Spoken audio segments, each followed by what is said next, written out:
And welcome back to the Homemade Podcast of Sports with your host, Jay Pops. Guys, just a little quick 5-minute segment, and then we're going to go ahead and get on up out of here. Guys, so today, on today's episode of the Homemade Podcast Sports, I'll be talking about this here. Can Texas A&M be a pre-2013 Florida State type of team?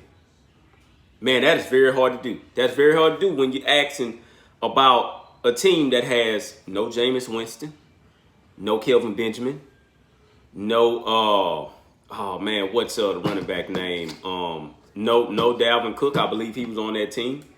And not a whole lot of guys that went in like the first round from that team, man. That was a whole lot of NFL talent on that team. However, I say that, but then I look at Texas A&M. They have a whole lot of NFL talent as well. So can Texas A&M be that pre-2013 Florida State team? That's a hard task. A very hard task when Florida State went 14-0. Okay, but at the same time, nobody knew who Florida State was identity-wise. Nobody knew what Florida State was going to do, period. But they done it. They done it, all right? And when they done it in a massive way, and they made history. All right? So, in that 2013 Florida State team, points per game, they were second in the FBS, period. So, let's go for more stats here. Opponents points per game.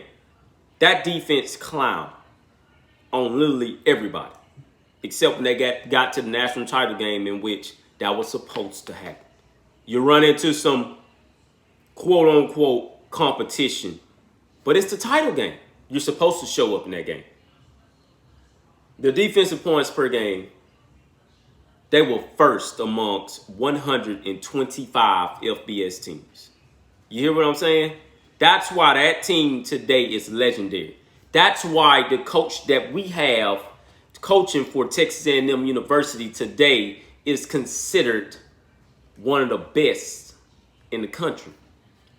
So I don't get it when people love to clown on Jimbo Fisher, in which I just gave you something that probably won't ever be seen around that Florida State program ever. All right?